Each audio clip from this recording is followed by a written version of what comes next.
RAM and RAM. तो दोस्तों अगर जो आप एक कंप्यूटर यूजर हो, लैपटॉप यूजर हो या फिर डेस्कटॉप यूजर है, सारे एक ही होते हैं, तो आपको पता होना चाहिए यार रैम उसी तरह बहुत ही ज्यादा हमारे कंप्यूटर में इंपॉर्टेंट है जैसा कि प्रोसेसर इंपॉर्टेंट है। तो जिस तरह से सीपीयू को कोई भी काम को प्रोसेस करने के लिए तो प्रोसेसर की जरूरत होता है, उसी तरह क्या दोस्तों हम लोग को कोई भी परफॉर्मेंस करने के लिए, कोई भी काम को प्रोसेस करने के लिए रैम की जरूरत होता है। तो रैम है क्या एंड रैम के कितने टाइप्स होते हैं एंड एक्चुअल में जो हमारे लैपटॉप में होते हैं डी रैम का मतलब क्या होता है और ये कितने होने चाहिए, तो चलिए इस वीडियो में मैं सारा कुछ डिस्कस करूंगा वन बाय वन। तो सबसे पहले स्टार्ट करते हैं हमारे पास ये रैम होता क्या है। दोस्तों रैम को हम लोग बोलते हैं random access memory. Random access का मतलब आखिर होता क्या है ये जानते हैं। तो रैंडम एक्सेस का मतलब दोस्तों इसके पास ये होता है कि इसके पास एक एबिलिटी डेटा को स्टोरेज से एक्सेस करना without read and right in sequence manner. बोले तो जैसे तैसे कोई सीक्वेंस वाइज में ये डेटा को एक्सेस नहीं करता है, जैसे स्टार्ट होता है जो पहले आ गया वो उसे एक्सेस करता है। एंड सीपीयू में दोस्तों जो भी टास्क परफॉर्म हो रहे हैं वो सारा डेटा रैम में स्टोर होता है। मींस दोस्तों ये है कि रैम जो है टेम्पररी टाइम के लिए सीपीयू को स्टोरेज प्रोवाइड करता है। जितने भी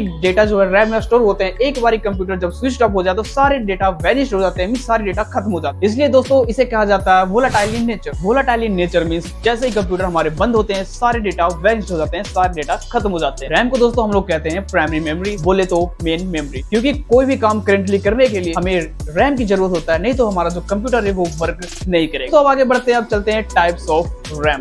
रैम दोस्तों दो टाइप्स के होते हैं, S RAM and D RAM. तो बात करते हैं हम लोग इस रैम के बारे में। इसे दोस्तों स्टैटिक रैंडम एक्सेस मेमोरी कहा जाता है। स्टैटिक का मतलब दोस्तों होता है फिक्स। जब तक पावर सप्लाई होता रहेगा दोस्तों इस रैम में डेटा स्टोर रहेगा, इसे कोई जरूरत नहीं पड़ता बार बार रिफ्रेशमेंट की या फिर रिफ्रेश करने की। और ये कैचे मेमोरी में भी यूज होता है। एंड अब सबसे important D RAM.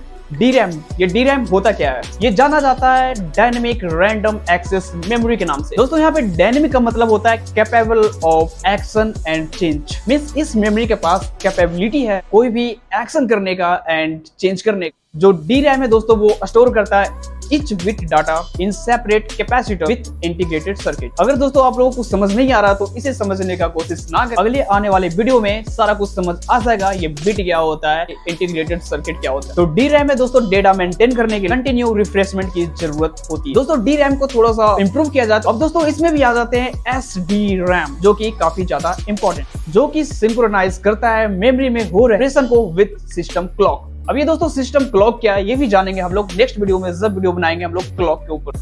HD RAM के आने से दोस्तों हमारा जो सिस्टम है वो और भी ज्यादा फास्ट हो गया। तो इसमें भी आते हैं हमारे पास D RAM, double data transfer rate random access memory, जो कि 2 गुना फास्ट डेटा को एक्सेस करता है। तो ये भी है एक इम्प्रूव वर्जन डी रैम का। और इसे आने से दोस्तों हमारा काम जो है वो और भी ज्यादा फास्ट हो गया, क्योंकि जहां पे पहले हम लोग 1 गुना ज्यादा और डाटा को हम लोग एक्सेस करते थे, अब जो है हम लोग वही डेटा को 2 गुना ज्यादा एक्सेस कर सकते हैं। तो आप एक गेमर हो तो आपके पास DDRAM4 होना बहुत ही जरूरी है। तो DDRAM2, DDRAM3, DDRAM4 and DDRAM5। तो इन सभी में तो अगर जो हम लोग बात करें सबसे ज्यादा फास्ट कौन है, तो आपको इसी से आपको पता लग जाएगा। यहाँ पे आप इमेज दे सकते हो जो कि क्लॉक वाइज समझा सकता है किस तरह जो है हमारा DDRAM, अभी जो लेटेस्ट वर्जन है DDRAM4 वो काफी ज्यादा फास्ट है बाकी प्रीवियस वर्जन। बट दोस्तों अगर जो आप एक इंटरमीडिएट यूजर हो तो आपके लिए DDRAM2 या DDRAM4 भी इनफ है। दोस्तों अगर जो आप लोग जब भी कभी कंप्यूटर लैपटॉप लेने जाते हो तो आप लोग बस ये ना देखें कि उसमें रैम कितना है, 8GB है या 16GB है या 32GB है। तो आप लोग को देखना ये है कि उस रैम में DRAM 8GB है या फिर आपको देखना ये है कि आपको जो रैम मिल रहा है 4GB या 8GB, उसमें रैम का टाइप क्या है, DDR4 है या फिर DDR2 है या DDR5 है। तो यहाँ पे आप लोग इस इमेज में देख सकते हैं अलग अलग कंपनी के DD रैम है एंड उनके प्राइसेस हैं। तो ये थोड़ी कॉस्टली हैं बट बेस्ट भी हैं। लेकिन